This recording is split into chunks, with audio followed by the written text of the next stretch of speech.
He's finger on the trigger there. All right. So once again we're looking at blank paper as because I ran out the door and left all the lessons at home. So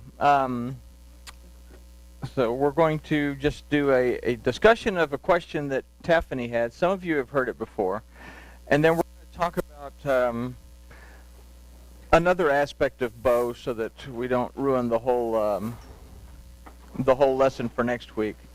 But Tiffany asked a question: who is Melchizedek? Where is he found? And what is the significance of Melchizedek?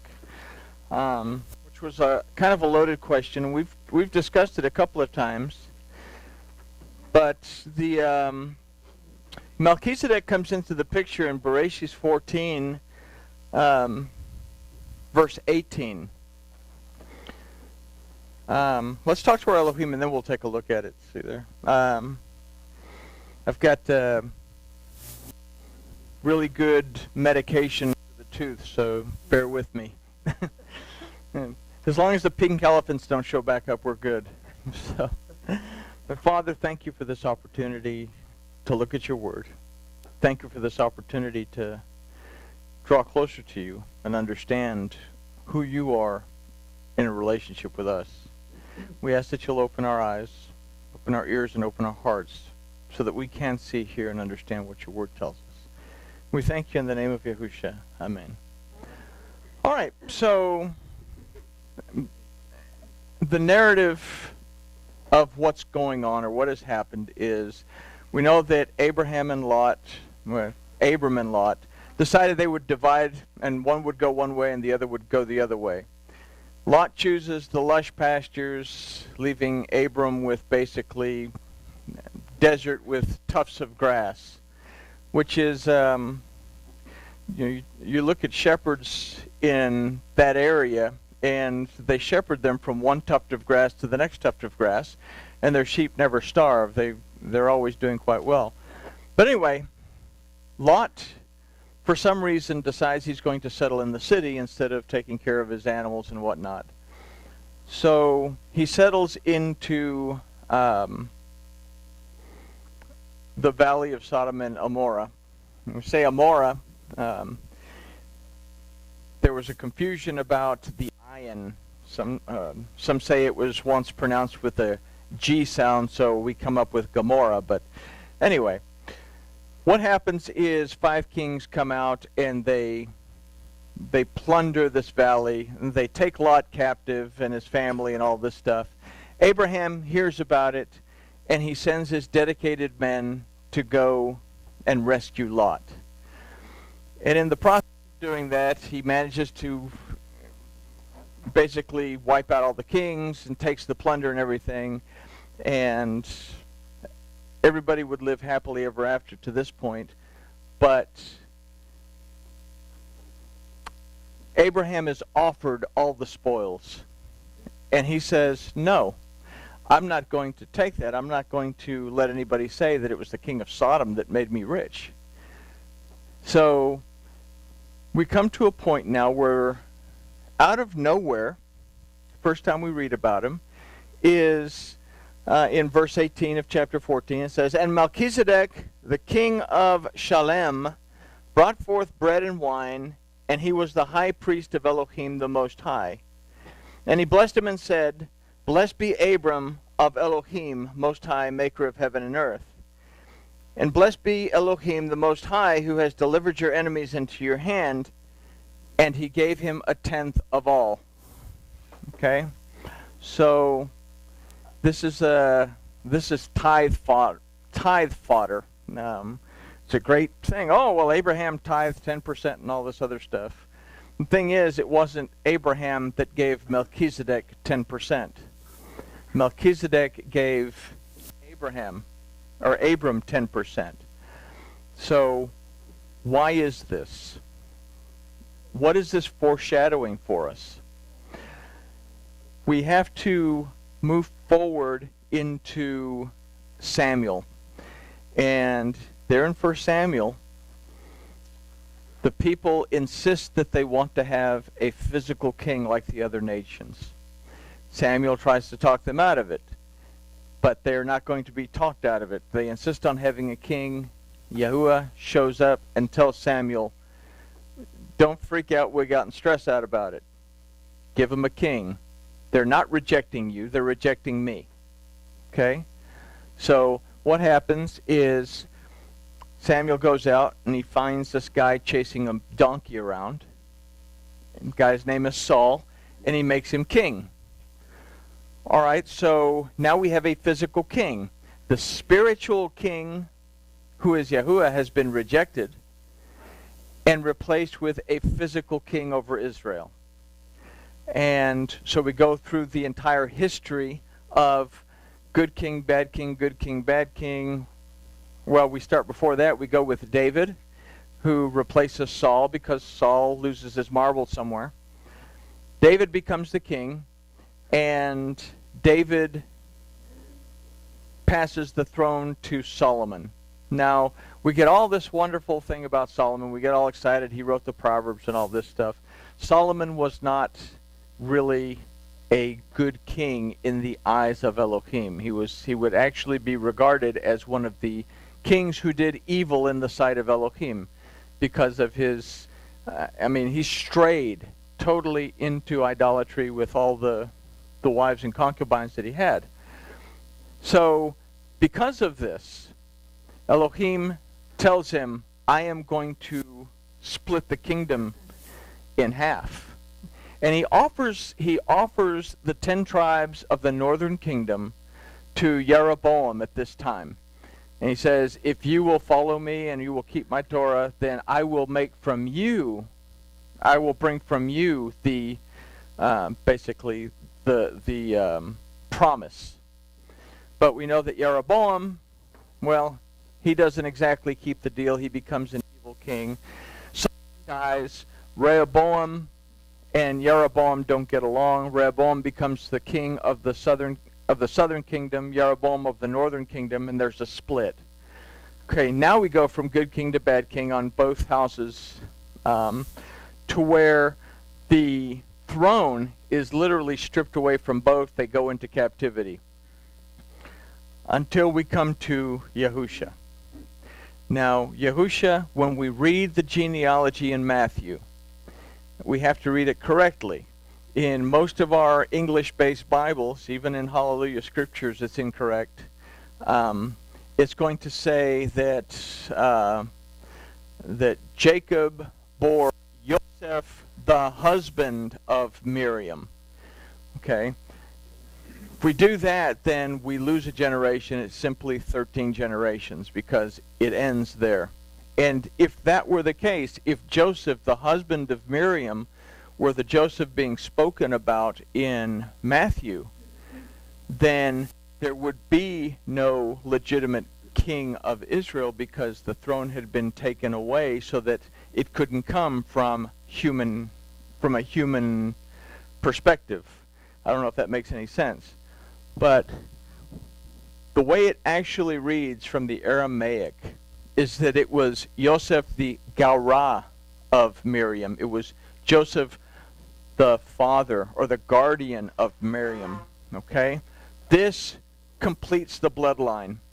And it makes Yahusha the legitimate, real-life legitimate king of Israel, the descendant from David's throne through Zerubbabel, who would receive the signet in Haggai and passed on to Yahusha. So he is the legitimate king of Israel. And this becomes a very important aspect. Okay? So we read about Joseph, the husband of Miriam. We read about his genealogy in Luke.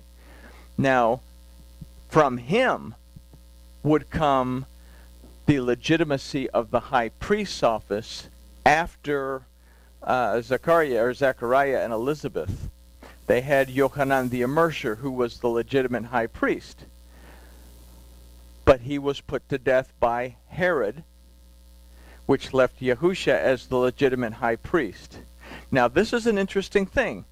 because in actual history, Herod put the legitimate high priest to death because he refused to worship at his temple. He insisted on worshiping at the temple of Yahuwah. He put the legitimate high priest to death then, and basically killed off the Levites, the legitimate Levites, and put a false priesthood into play at what we call the temple now, and all these people praying at the Temple Mount, which the actual Temple of Solomon would have been, I think, like 1,000 feet or so to the north of this. North or south. I get it confused, but it's not where they say it is. And this is from a historical find, but regardless. So now Yahusha is the legitimate king of Israel, and he's also the legitimate high priest of Israel. Okay? So where does Melchizedek come into this? We look at these verses. Melchizedek, king of Shalem. Okay, Melchizedek means the king of righteousness. Okay, and then it says the king of Shalem. Okay, but this word Malek, although it means king, can also mean the high priest of Shalem.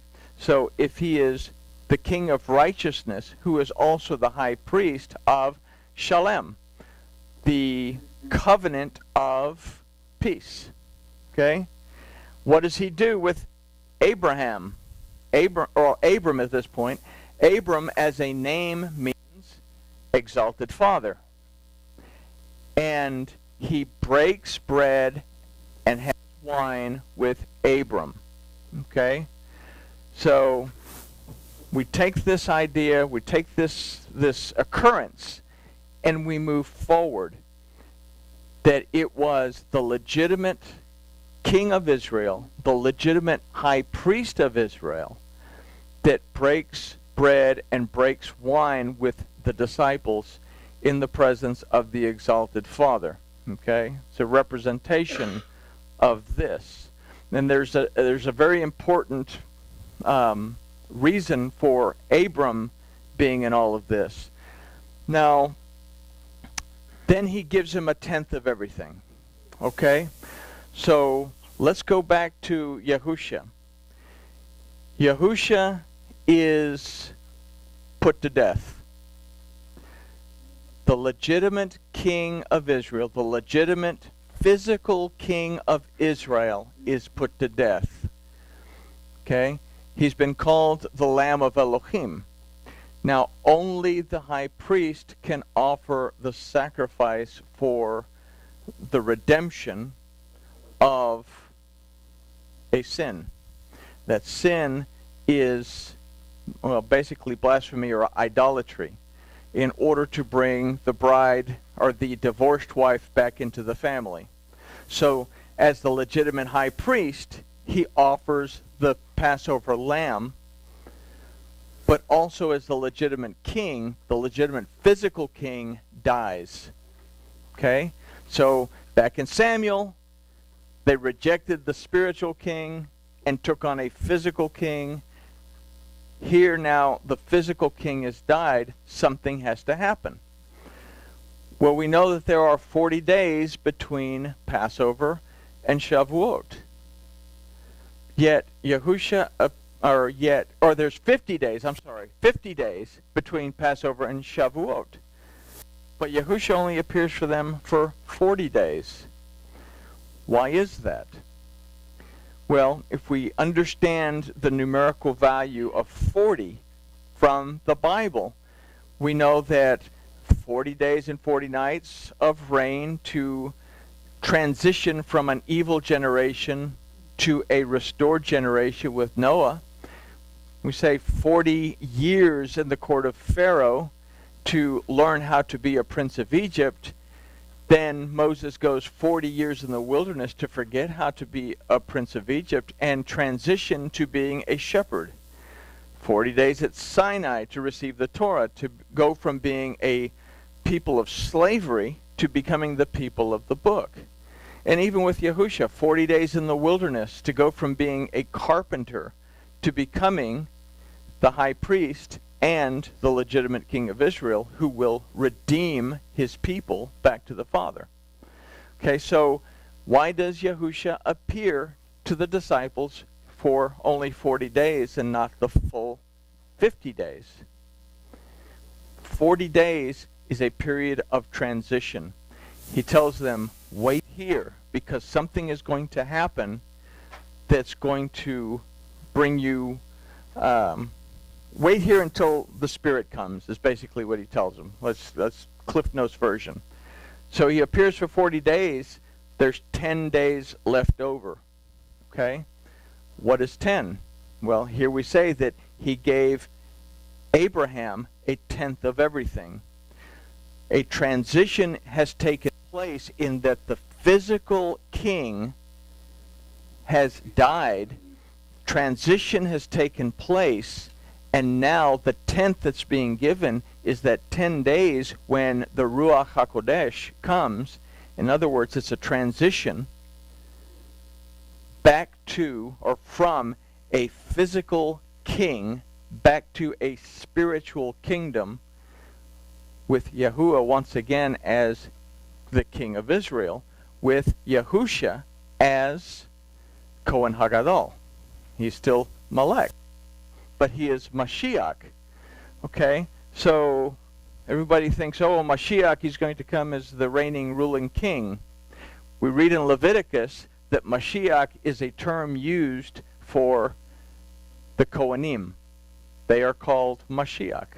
So as the high priest, he becomes Mashiach, the anointed of Yahuwah, who will bring the people back into the true worship of Yahuwah Elohim in the order of Melchizedek. Okay? What does that mean? That we go from the Levitical priesthood, the Levitical system of things, with its sacrifices for sin and its death being the wages of sin and all this other stuff, to the priesthood of Melchizedek, where we walk according to the word of Elohim, and our belief is counted to us as righteousness. So when Paul says that he was our high priest in the order of Melchizedek, we find that this begins back when Lot is rescued by the exalted Father and restored back to something that Sodom means something that is parched. Lot means a covering. The covering is restored back to something that needs the living water, and the exalted Father is once again placed on the throne as the king of Israel. So we go from needing a physical king back to a spiritual kingdom. And when Yahusha says, make teshuvah, because the kingdom of Elohim is at hand, this is exactly what it's saying, that you are about to walk into a very, very real spiritual kingdom with Yahuwah Elohim as king once again. So I don't know if that made any sense to you. Hopefully. Maybe. It's written down somewhere. It's in one of the notes somewhere. Okay. I got most of it. Okay. Well, I'm sure it'll come up again. Any questions on that? That's a mouthful. There are several notes from past studies that have all this in there, so I don't know which one it falls into. But the thing is that we are now part of a kingdom with a real king who is our Elohim, and a real high priest who basically paid the sacrifices necessary for redemption. So when we read in Leviticus all those sacrifices that are necessary for this and that and this and that and this and that, Yahusha, the blood of Yahusha, paid the price of those sacrifices to bring us back into, I believe, therefore I receive, and let it be done to you according to your belief. So, Marguerite had a question on Hebrews, but I'm going to address that in a bigger scale. he said to the Son, well, let me read it to you. And it's Hebrews 1:8. And again, this shows us the importance of understanding the Torah and the prophets before we jump into trying to figure out what things like this. But to the Son he says, this is Hebrews 1:8, but to the Son he says, your throne, O Elohim, will last forever and ever. You rule your kingdom with a scepter of equity. Okay, so I assume the question is, what son is he talking to? Is he talking to Yahusha? Or is he talking to someone else? And earlier on, it tells us about who Yahuwah's son is. But when we go back into the Torah, when Moses is having this conversation with Pharaoh, and he tells Pharaoh that Yahuwah says, Israel is my firstborn son. You don't let my firstborn son go, then I am going to take your firstborn son. So it starts there. Who is the son that is being spoken about in Hebrews if Paul is talking to the children of Israel, who are what? They are the son of Elohim. So we'll save that one for later because it is a little bigger scope. Yeah. So throughout this whole process you're talking about, the sacrificial system was changing, right? But still, even towards the end, when Yahusha was sacrificed, the shedding of blood was still a requirement to be able to transition, right? Right. So in essence, to me, I mean, since that was established by Yahuwah, and we transition to a new, Well, or a new understanding. yeah. How is it that the previous? We have to look at it. We have to understand what happened. What happened at Sinai? Moses goes up into the mountain after receiving the Ten Commandments. In Exodus, in the book of Shemot, Moses receives instructions basically on how to function as a community and how to build the tabernacle. Then he comes down from the mountain. He's coming down from the mountain. He hears a noise in the camp. Elohim says, you need to get down there because your people have gone haywire. And he goes down, and here they are, violating the first 3 commandments that they all heard with their own ears. So Moses takes those first set of tablets and does what? He breaks them. Afterwards, he's told, cut 2 more sets of stone. He goes back into the mountain. And not only does he receive the instructions that he received on the first set of tablets, but now we read the entire book of Leviticus, which also includes a sacrificial system and a Levitical system that tells us that now it'll be more than you just keeping my ordinances and you being a peculiar nation and you being a nation of priests or Kohanim. But now I'm giving you a specific priesthood with a specific function of judging you. So now we have to go from that second set of tablets back to the first set of tablets. What happened with the golden calf? Elohim tells Moses, draw a line. Have the Levites put on their swords, because the Levites didn't have anything to do with this. Have the Levites put on their sword. Anyone who does not come to Yahuwah Elohim, go through the camp and kill those people, put those people to death. How many people died on that day? 3,000. 3,000. The Spirit of Elohim falls in the temple. We all want to say, well, it fell in the upper room. When we read that, we'll find out that, no, they weren't in the upper room. They were actually in the temple, because that's where the Shekinah is going to fall. And they go forward to deliver the message of the kingdom, the priesthood of the kingdom, and how many people are redeemed on that first shot. 3,000. Okay? So it's a transition from that second set of tablets that contained the sacrificial system to atone for any sin, to go back to the first one, which talks about building the Mishkan, loving your neighbor as yourself, and the first two commandments, or the main commandments that Yahusha talks about, is Shema Yisrael, the Shema, love Yahuwah your Elohim with all your heart, your soul, your mind, and your strength, and love your neighbor as yourself. First set of tablets. So the Levitical priesthood moves out of the way. The priesthood of Melchizedek is restored. But there are a bunch of people that don't pay any attention. So we continue with the sacrificial system. We continue in rebellion until in 70 CE,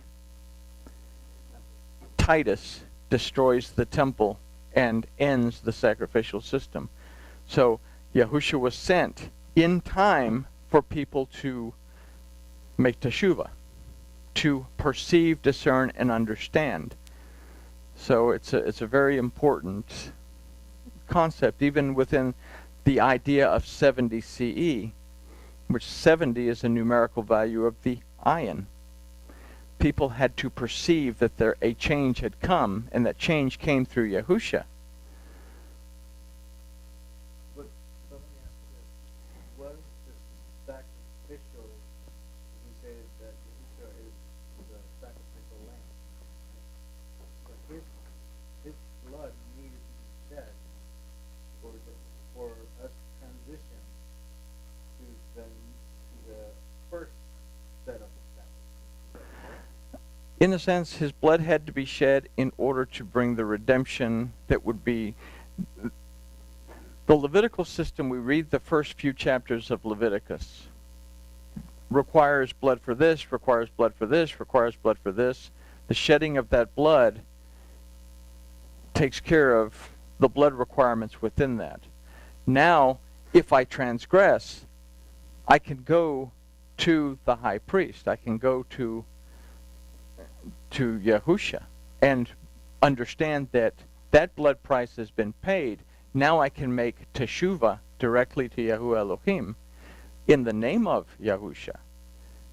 And that blood price is paid.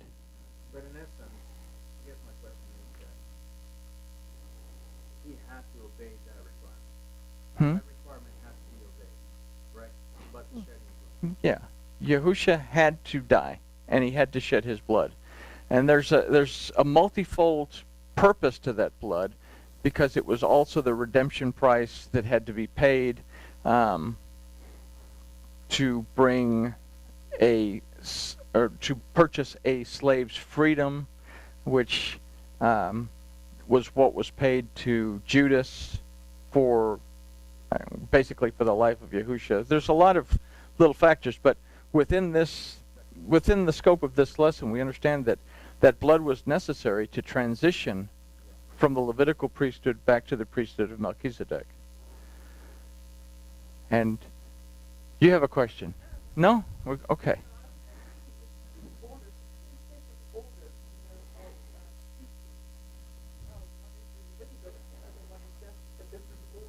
Yeah. I understand that. Yeah. My question was that he was actually fulfilling requirements, a Levitical requirement, in order for us to transition to the new. Well, it wasn't actually even the new. He was restoring the priesthood in the original covenant. Okay.